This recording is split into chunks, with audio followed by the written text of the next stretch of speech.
Imagine waking up every morning feeling trapped, caught in a loop where no matter how hard you try, the cravings, the urges, the habits keep pulling you back in. What if I told you there's a way out of that loop?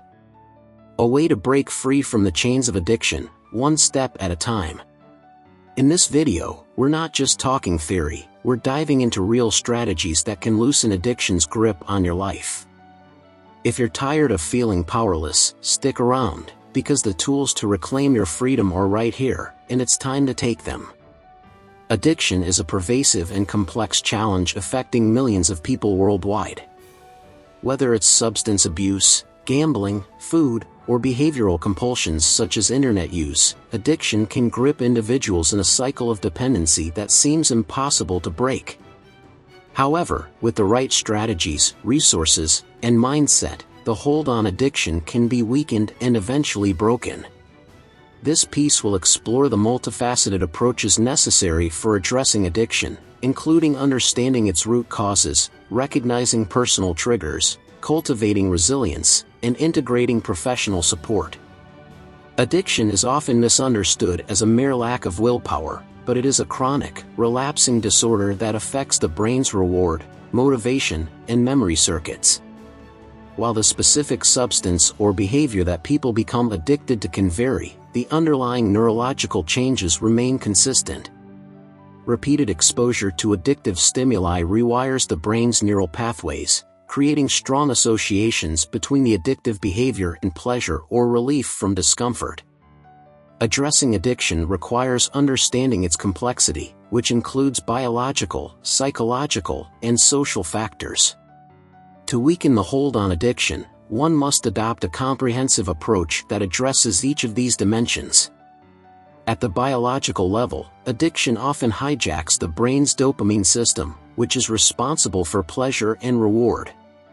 Substances like alcohol, drugs, and even sugar flood the brain with dopamine, creating a powerful association between the activity and the pleasurable feeling. Over time, the brain requires more of the substance or behavior to experience the same level of pleasure, leading to tolerance and dependence. A weakened response to natural rewards, such as socializing or hobbies, may emerge as addiction strengthens. To counteract this, it's essential to focus on activities that boost dopamine naturally, such as exercise, exposure to nature, healthy eating, and getting sufficient sleep. Physical activity, in particular, has been shown to release endorphins, natural chemicals that improve mood and promote well-being.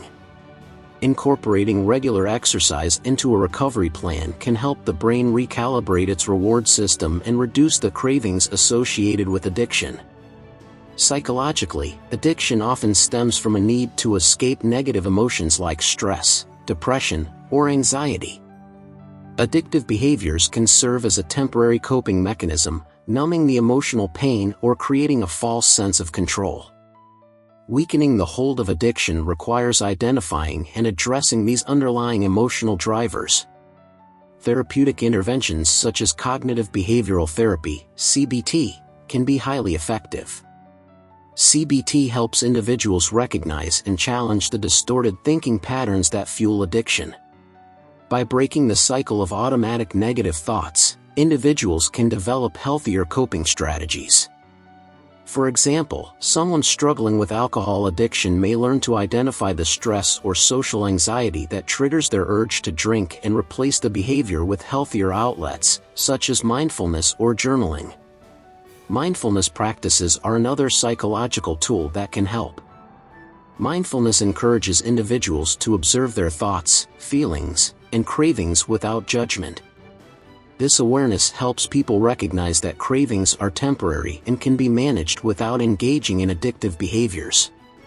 Over time, mindfulness can weaken the automatic responses that feed addiction by fostering a sense of control over impulses. Addiction rarely occurs in isolation. Social and environmental factors play a crucial role in the development and maintenance of addiction. Peer pressure, family dynamics, and societal stressors can all contribute to the cycle.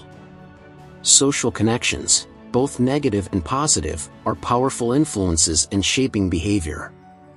If an individual's social environment encourages or enables addictive behaviors, recovery becomes much more challenging. One of the first steps to weakening addiction is to assess and adjust the social environment. This may involve distancing oneself from peers or situations that trigger addictive behaviors, such as bars or drug-using acquaintances.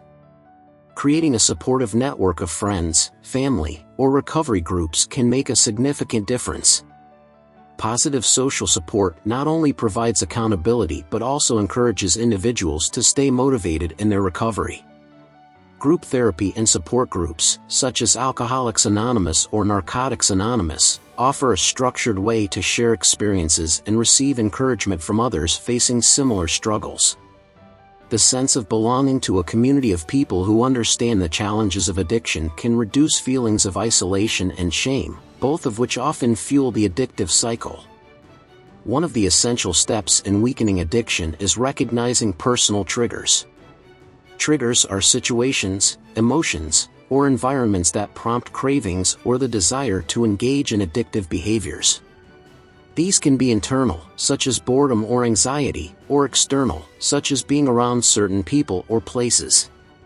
Developing a keen awareness of triggers is crucial in preventing relapse. Internal triggers are emotional or psychological states that make an individual more vulnerable to addiction. For example, stress, anger, loneliness, and depression are common emotional triggers. Identifying these feelings early on allows the individual to take preventive action before turning to addiction as a coping mechanism.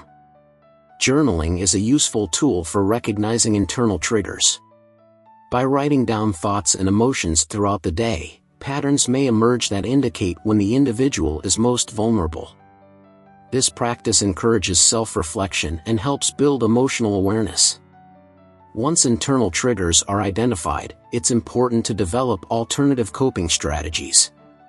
For instance, if stress is a trigger, relaxation techniques such as deep breathing exercises, yoga, or progressive muscle relaxation can serve as healthy alternatives to addictive behaviors. External triggers are people, places, or situations that are associated with addictive behaviors. For example, visiting a bar where one used to drink or hanging out with friends who use drugs can provoke cravings. These triggers often carry strong associations with past addictive experiences, making it difficult to resist temptation. Avoiding external triggers, especially in the early stages of recovery, is key. This might involve changing daily routines or finding new social circles that are more supportive of sobriety. For some, relocating to a new environment or enrolling in an inpatient treatment program can provide the distance needed to break free from external triggers. Weaken the hold of addiction requires cultivating resilience, the ability to recover from difficulties, and persist in the face of challenges. Recovery is often a non-linear process, marked by setbacks and periods of intense cravings. Developing resilience helps individuals stay committed to long-term recovery despite these obstacles. Addiction thrives in chaos, but recovery thrives in structure. Establishing a daily routine that includes regular meals, exercise, sleep, and activities can create a sense of stability and predictability, both of which are essential for mental and emotional well-being. Filling the day with positive activities also helps reduce boredom, which is a common trigger for relapse. A daily routine can include time for therapy, self-care, hobbies, and social interactions, all of which contribute to a balanced life and support long-term recovery. Setting small, achievable goals is another way to build resilience. Many people in recovery become discouraged when they aim for large, sweeping changes that feel unattainable.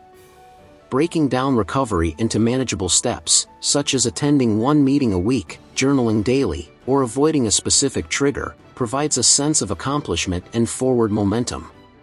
Celebrating these small victories helps build confidence and reinforces positive behavior. Over time, as confidence grows, individuals can set larger goals, such as maintaining a certain number of sober days or completing a treatment program. One of the most overlooked aspects of recovery is the importance of self-compassion.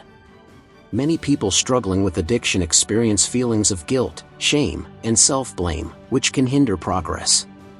Learning to treat oneself with kindness and understanding is vital for overcoming these negative emotions. Self-compassion involves recognizing that making mistakes or experiencing setbacks is part of the human experience. Instead of being overly critical after a relapse or slip-up, individuals can learn to view these moments as opportunities for growth. This perspective shift helps reduce feelings of hopelessness and builds emotional resilience. While self-help strategies are important, professional support is often crucial in weakening the hold of addiction. Addiction is a multifaceted disorder that benefits from specialized treatment, including therapy, medication, and inpatient or outpatient programs. Therapeutic interventions provide a safe space for individuals to explore the emotional and psychological aspects of their addiction. Therapists trained in addiction treatment can help individuals identify underlying issues, develop coping strategies, and set recovery goals. Cognitive behavioral therapy, CBT, and dialectical behavior therapy, DBT, are two evidence-based approaches frequently used in addiction treatment. CBT focuses on identifying and changing negative thought patterns, while DBT emphasizes emotional regulation and mindfulness. Both approaches offer practical tools for managing cravings and preventing relapse. For certain addictions, particularly opioid and alcohol dependence, medication-assisted treatment, MAT, can be a valuable tool in recovery. Medications such as methadone, buprenorphine, and naltrexone help reduce cravings and withdrawal symptoms, making it easier for individuals to focus on behavioral and psychological aspects of recovery. MAT is most effective when combined with counseling and therapy, providing a comprehensive approach to treatment. While medication alone may not address the root causes of addiction, it can provide the necessary stability to engage in long-term recovery efforts. In cases of severe addiction, inpatient or outpatient treatment programs may be necessary. Inpatient programs provide a structured, supportive environment where individuals can focus solely on recovery, away from external triggers and distractions. These programs often include therapy, group counseling, and holistic treatments such as yoga or meditation. Outpatient programs offer similar resources but allow individuals to maintain their daily responsibilities, such as work or family obligations. Both types of programs provide accountability and professional support, which are critical during the early stages of recovery. Recovery from addiction is not a one-time event but a lifelong process. While the initial focus may be on breaking free from the immediate grip of addiction, long-term maintenance requires ongoing vigilance and effort. Relapse is a common part of the recovery process, and it's important to have a plan in place for managing it. A relapse prevention plan involves identifying early warning signs of relapse, such as changes in mood or behavior, and taking proactive steps to address them. This plan should also include a list of coping strategies for managing cravings, such as calling a sponsor, attending a support group meeting, or engaging in a physical activity. Having a clear plan can prevent a lapse from turning into a full-blown relapse. Personal growth and self-improvement are key components of long-term recovery. Many people find that focusing on their passions, such as art, music, volunteering, or learning new skills, provides a sense of purpose and fulfillment. These activities can replace the void left by addiction and foster a sense of identity beyond the addictive behavior. Ongoing support from friends, family, and recovery groups remains essential even after the initial stages of recovery. Regularly attending meetings or counseling sessions helps reinforce commitment and provides a space to share challenges and successes. In conclusion, weakening the hold of addiction is a multifaceted process that requires effort across biological, psychological, and social domains. By understanding the root causes of addiction, managing triggers, building resilience, seeking professional support, and remaining vigilant in recovery, individuals can break free from the cycle of addiction and create a fulfilling, substance-free life. If you enjoyed this video, please like and subscribe to the channel for more content like this.